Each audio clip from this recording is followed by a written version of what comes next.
And we're back to learning Illustrator in the year day 148. Let me show the free transform tool. So right here, E is the short key for it. And it has the functionality of many other tools, and that happens in Illustrator quite a lot. You can do the same thing with many different tools and different menus and options.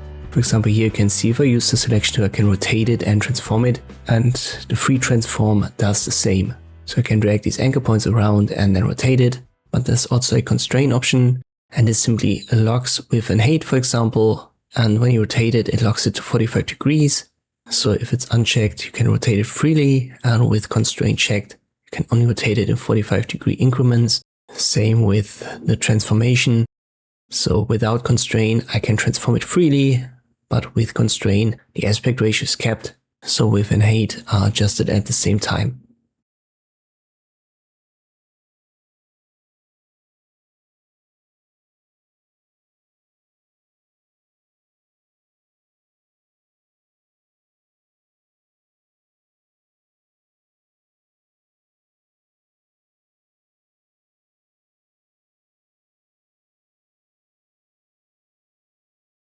There are two more options.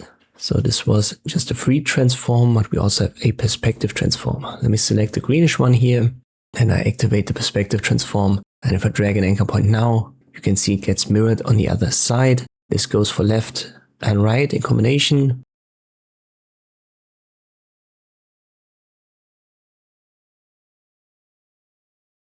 Let me show this again, the black one. I'll rotate it somewhat back into position. And now I use the free transform on the top right anchor point, just like this. Constraint is unchecked, and this simply adjusts the width. But if I do the same on the top right with the perspective distort here on the greenish rectangle, as I've said, it mirrors it. So in this case, I've dragged it to the right, therefore the left-hand side is adjusted accordingly. And then we have a third option. Let me use that on the bluish one. This is simply called the free distort, and this in principle does the same, in this case at least, as our direct selection tool. So we can freely transform this anchor point in isolation. Let me show you the constraint option. It's grayed out here for the perspective tool, so you can't really use that anymore. So this distort option only allows you the mirror.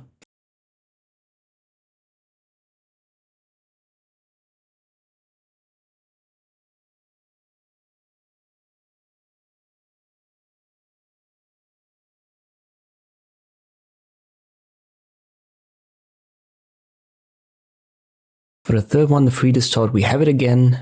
And what does it do if we have it active? Once again, we can drag these anchor points in isolation around, but when constraint is active, we can only drag them around on the two lines. And this is actually a very helpful thing. So let's, for example, check the top right anchor point. This has two lines to the left and to bottom, and you can only drag this anchor point around on these two lines when constraint is active. So sometimes you need to reposition an anchor point, but in a specific angle, and this is then the option to use.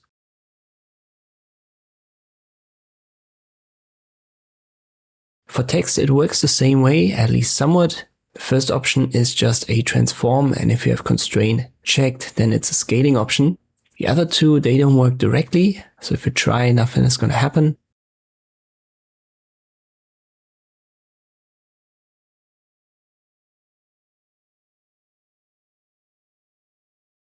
You first have to go to Object and then expand your text right here. Just make sure the default object info is checked and confirm, and then you can transform it. For the first one, it's a perspective transformation.